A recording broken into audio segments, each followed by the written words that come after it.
जैसा कि हम लोग जानते हैं यहाँ पे कि पहले के समय में यहाँ पे हम काफी साल पीछे अगर जाते हैं तो वहाँ पे हम देखते हैं कि यहाँ पे बार्टर सिस्टम चलता था। मतलब कि यहाँ पे वस्तुओं के बदले यहाँ पे वस्तुओं को लोग लेते थे और देते थे। जैसे कि अगर यहाँ पे किसी को आलू की जरूरत है और किसी को यहाँ पे गेहूं की जरूरत है तो वो जिसके पास आलू होगा उससे आलू ले लेगा और उसको गेहूं यहाँ पे दे देगा। तो जिसको जिस चीज की जरूरत होती थी उसका यहाँ पे आदान प्रदान हो जाता था। उसके बाद यहाँ पे पैसा आया। पैसे की वजह से यहाँ पे क्या हुआ कि हर चीज का एक मूल्य निर्धारित हो गया। आपको जो चीजें खरीदनी है उसका एक मूल्य है, उतने जितने पैसे का है उतने पैसे दीजिए और वो सामान ले लीजिए। तो ये चीजें काफी हमारे लिए आसान होने लगी।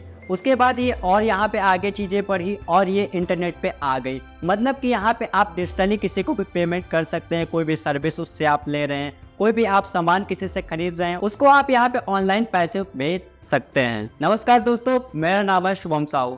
आज की इस वीडियो में हम बात करने वाले हैं निफ्ट के। यहाँ पे आरटीजीएस है, यहाँ पे आईएमपीएस है, यूपीआई है। काफी सारे यहाँ पे आपको ऑप्शन देखने को मिल जाते हैं पेमेंट करने के लिए। आपको अगर यहाँ पे ये कंफ्यूजन होती है कौन सा पेमेंट ऑप्शन हमारे लिए सबसे बेस्ट है, तो आप यहाँ पे अकेले नहीं है जिनके मन में ये क्वेश्चन उठता है। और हम यहाँ पे ये भी नहीं कह सकते कोई अच्छा है कोई बेकार है, क्योंकि यहाँ पे हर पेमेंट ऑप्शन का कुछ ना कुछ यहाँ पे अच्छाइयाँ है। किसी पार्टिकुलर काम के लिए वो अच्छा हो सकता है और वही किसी काम के लिए यहाँ पे अच्छा नहीं हो सकता। इसीलिए सारे ये अपने अपने काम के लिए अच्छे हैं। वीडियो शुरू करने से पहले मैं आपसे एक क्वेश्चन पूछना चाहूंगा कि लास्ट आपने कौन सा पेमेंट मेथड यहाँ पे किसी को पेमेंट करने के लिए यूज किया था, और यूपीआई वाले जरूर कमेंट करके बताइएगा। तो चलिए सबसे पहले यहाँ पे बात कर लेते हैं निफ्ट की। इसका यहाँ पे फुल फॉर्म है नेशनल इलेक्ट्रॉनिक फंड ट्रांसफर। ये यहाँ पे आरबीआई के द्वारा यहाँ पे 2005 में नवंबर में यहाँ पे आरबीआई के द्वारा लाया गया था और तब से यहाँ पे हम लोग इसको यूज कर पा रहे हैं। अब अगर हम यहाँ पे निफ्ट की बात करते हैं तो यहाँ पे आप 24/7 आप इसको कभी भी यहाँ पे यूज कर सकते हैं। किसी भी टाइम आप किसी को भी यहाँ पे पेमेंट कर सकते हैं। और इसकी एक सबसे अच्छी बात जो आ जाती है, यहाँ पे कोई भी मिनिमम या मैक्सिमम लिमिट नहीं है।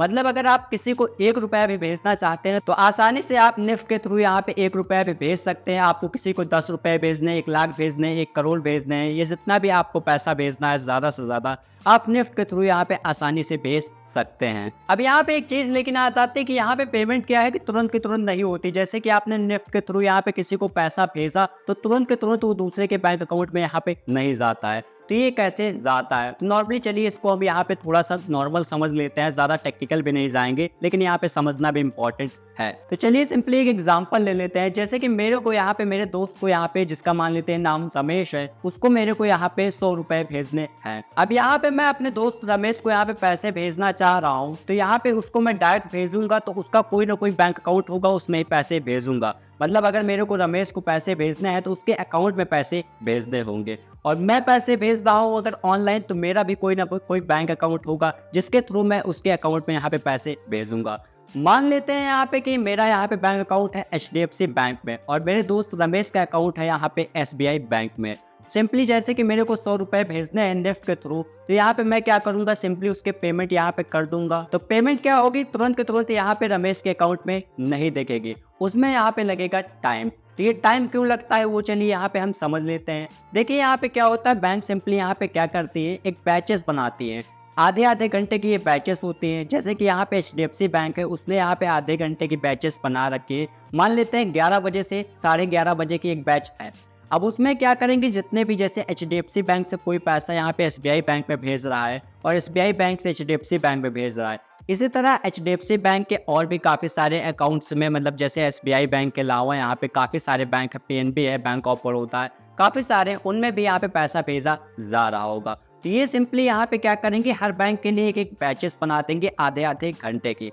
जैसे कि मान लेते हैं कि यहाँ पे क्या हुआ कि आधे घंटे में 11 बजे से 11:30 बजे के बीच में यहाँ पे मान लेते हैं कि एचडीएफसी बैंक से यहाँ पे 100 रुपीज भेजने जाने थे एसबीआई बैंक में। मतलब कि यहाँ पे एचडीएफसी बैंक के जो कस्टमर्स हैं उन्होंने यहाँ पे टोटल यहाँ पे 100 रुपीज सब लोग ने मिला के, जितने लोगों ने भेजा 100 रुपए यहाँ पे टोटल यहाँ पे भेजने जाने थे एसबीआई बैंक में।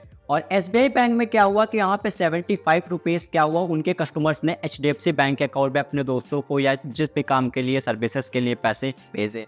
अब क्या हुआ, आधे घंटे बाद यहाँ पे क्या होगा कि एचडीएफसी बैंक यहाँ पे क्या करेगी, सिंपली उसको यहाँ पे 100 रुपीज भेजने हैं एसबीआई बैंक को और एसबीआई बैंक को यहाँ पे 75 रुपीज भेजने हैं एचडीएफसी बैंक को। तो क्या करेंगे, ये सिंपली 100 रुपीज भेज देंगे और वो 75 रुपीज भेज देंगे? नहीं, ऐसा नहीं करते हैं। सिंपली यहाँ पे क्या कर दिया जाता है, जैसे कि यहाँ पे HDFC बैंक को 100 रुपीज़ देने हैं, लेकिन लेने कितने हैं 75 रुपीज़। तो वो क्या करेंगे, जो 100 रुपीज़ देने उसमें से 75 रुपीज़ माइनस कर लेंगे और बाकी के 25 रुपीज़ यहाँ पे SBI बैंक को ट्रांसफ़र कर देंगे। तो यहाँ पे इनको 75 रुपीज़ HDFC बैंक को मिल गए हैं और SBI बैंक को यहाँ पे उनके पास यहाँ पे 75 रुपीज़ थे जो देने थे HDFC बैंक को, वो थे। तो यहाँ पे 25 उसमें ऐड कर देते हैं तो वो 100 रुपीज़ हो जाते हैं। तो दोनों का यहाँ पे सेटलमेंट हो गया।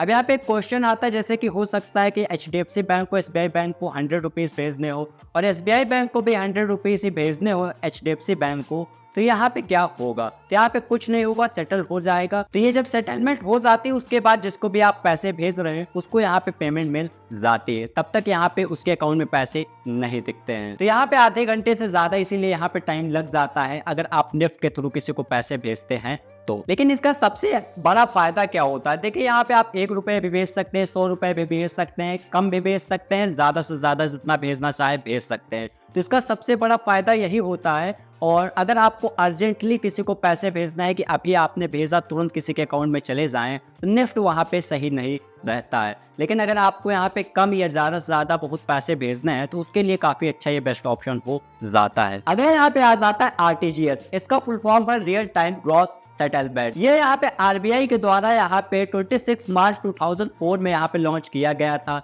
और उसके बाद से इसका हम यहाँ पे इसकी सुविधा हम यहाँ पे उठा पा रहे हैं। इसकी खास बात यहाँ पे बात करते हैं तो इसको आप 24/7 365 डेज आप किसी भी टाइम किसी भी दिन कभी भी आप इससे किसी को भी पेमेंट यहाँ पे कर सकते हैं। अब इसमें एक चीज लेकिन आ जाती है जो कि है यहाँ पे कि आपको मिनिमम यहाँ पे 2 लाख रुपए ही किसी को अगर भेजने हैं, कम से कम अगर आपको 2 लाख रुपए भेजने हैं तभी आप किसी को यहाँ पे भेज सकते हैं। अगर आप सोच रहे हैं कि मेरे को 2 लाख रुपए से नीचे किसी को पेमेंट करता है तो आप वहाँ पे RTGS का यूज नहीं कर पाएंगे। 2 लाख या 2 लाख से ऊपर अगर आपको किसी को पैसे भेजने हैं तभी आप यहाँ पे RTGS का यूज कर सकते हैं। और इसमें खासियत क्या है कि इसमें जैसे ही पैसा आप भेजोगे तुरंत के तुरंत दूसरे के अकाउंट में यहाँ पे आ जाएगा। अब निफ्ट में क्या था, वहाँ पे क्या है कि वहाँ पे टाइम लगता था, तुरंत पैसा नहीं जाता था, लेकिन वहाँ पे क्या थी, लिमिट थी जो कि यहाँ पे 1 रुपये भी भेज सकते थे और ज्यादा से ज्यादा जितने भी पैसे भेजना है भेज सकते थे।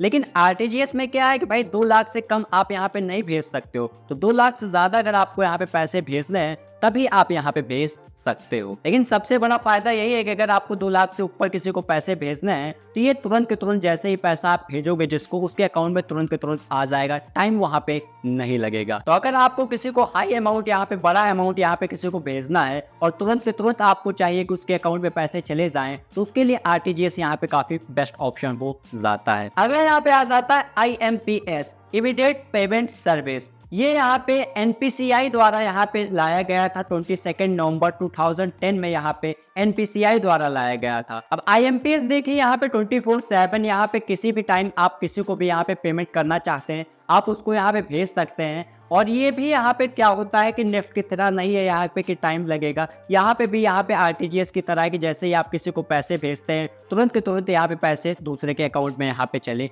जाएंगे, तो ये तुरंत सेटल हो जाता है। इसका यहाँ पे फायदा ये होता है। लेकिन इसमें प्रॉब्लम क्या है, इसमें प्रॉब्लम एक आ जाती है कि अगर आपको बड़ा ट्रांजेक्शन करना है बहुत बड़े अमाउंट का तो वो आप नहीं कर सकते हैं। इसमें वैसे यहाँ पे अभी पहले लिमिट थी जो कि यहाँ पे 2 लाख रुपए थी, लेकिन यहाँ पे फिर क्या हुआ कि यहाँ पे इसको बढ़ा दिया गया और इसकी लिमिट जो है वो 5 लाख रुपए कर दी गई है। तो अगर आज के समय में आप यहाँ पे किसी को पैसा IMPS के थ्रू भेजना चाहते हो तो उसको आप 5 लाख रुपए तक भेज सकते हो पैसा। लेकिन अगर आप यहाँ पे 5 लाख रुपए से ऊपर किसी को पैसा भेजना चाहते हो तो आप यहाँ पे IMPS का यूज नहीं कर सकते हो। उसके लिए आप यहाँ पे RTGS का यूज कर सकते हो। अगर आपको 5 लाख से बड़ी अमाउंट भेजनी है तो तुरंत को तुरंत ट्रांसफर भी हो जाएगा, तो उसके लिए RTGS बेस्ट हो जाएगा। अगला यहाँ पे आ जाता है UPI का फुल फॉर्म है यहाँ पे यूनिफाइड पेमेंट इंटरफेस। ये भी यहाँ पे NPCI द्वारा यहाँ पे 11 अप्रैल 2016 में यहाँ पे लॉन्च किया गया था। और UPI तो आप सभी लोग यहाँ पे जानते होंगे कि यहाँ पे कितना ज्यादा यूज किया जाता है। सबसे ज्यादा इंडिया में अगर बात करें पेमेंट के लिए यहाँ पे लोग यूज करते हैं जनरली,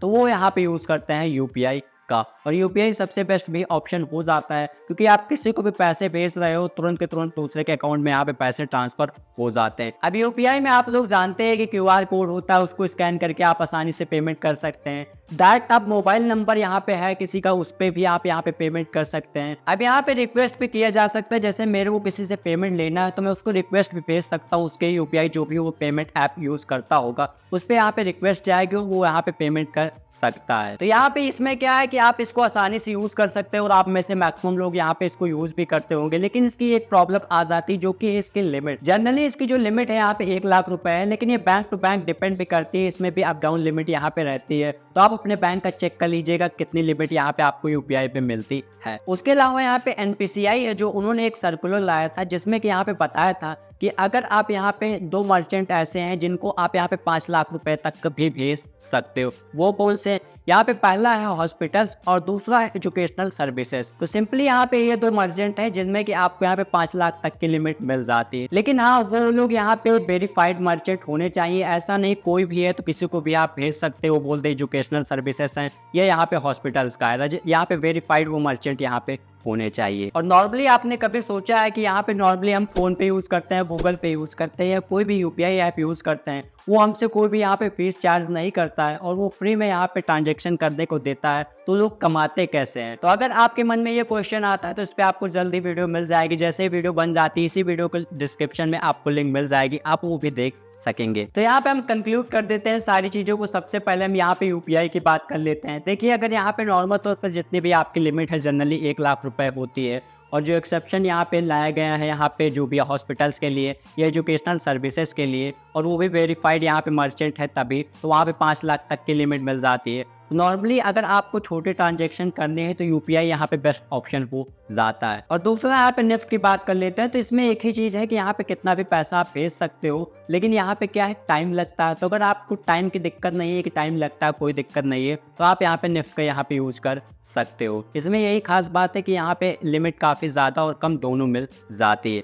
उसके अलावा आरटीजीएस आ जाता है। आरटीजीएस में प्रॉब्लम यही है कि यहाँ पे 2 लाख मिनिमम आपको पेमेंट अगर किसी को करना है तो आप कर सकते हो, उससे कम अगर आप करना चाह रहे हो तो नहीं कर सकते हो। तो अगर आपको यहाँ पे बड़ी पेमेंट करनी है और तुरंत के तुरंत उसके अकाउंट में ट्रांसफर हो जाए तो उसके लिए यहाँ पे आरटीजीएस बेस्ट ऑप्शन भी हो जाता है। अब आईएमपीएस देखिए, यहाँ पे 24/7 यहाँ पे किसी भी टाइम आप किसी को भी यहाँ पे पेमेंट करना चाहते हैं आप उसको यहाँ पे भेज सकते हैं। और ये भी यहाँ पे क्या होता है कि निफ्ट की तरह नहीं है यहाँ पे कि टाइम लगेगा, यहाँ पे भी यहाँ पे आरटीजीएस की तरह है कि जैसे ही आप किसी को पैसे भेजते हैं तुरंत के तुरंत यहाँ पे पैसे दूसरे के अकाउंट में यहाँ पे चले जाएंगे। इसमें प्रॉब्लम एक आ जाती है कि अगर आपको बड़ा ट्रांजेक्शन करना है बहुत बड़े अमाउंट का तो वो आप नहीं कर सकते हैं। तो यहाँ पे मैंने सारी चीज़ें बता दी हैं और आप यहाँ पे देख ही सकते हैं कि सबके यहाँ पे अलग अलग यूजेस हैं। अब आपके ऊपर डिपेंड करता है कि आपको कितना रुपया भेजना है, कैसा आपका है कि तुरंत का तुरंत चला जाए पैसा या टाइम लगे, कोई दिक्कत नहीं है। और उसके अलावा एक सबसे बड़ा क्वेश्चन यहाँ पे आ जाता है जो कि है चार्जेस का। देखिए, चार्जेस यहाँ पे सिंपली बता देना चाहूँगा, जो भी चार्जेस पड़ते हैं, काफ़ी सारे ट्रांजैक्शन पर चार्जेस पड़ते ही नहीं है, और जो भी पड़ते हैं वो आप अपनी अपनी बैंक का देख सकते हैं आसानी से। आप यहाँ पे सर्च करके बैंक के चार्जेस यहाँ पे देख सकते हैं। तो वैसे तो सारी चीजें बता दी है, तब भी कोई शंका सुझाव नीचे जाके कमेंट कर सकते हैं। वीडियो पसंद आए तो वीडियो को लाइक कर दीजिए, दोस्तों के साथ शेयर करिए, यूट्यूब चैनल को सब्सक्राइब कर लीजिए, फेसबुक पेज को भी फॉलो कर सकते हैं। जल्दी में तो आपसे एक नई वीडियो के साथ, तब तक आप स्वस्थ रहें, मस्त रहें।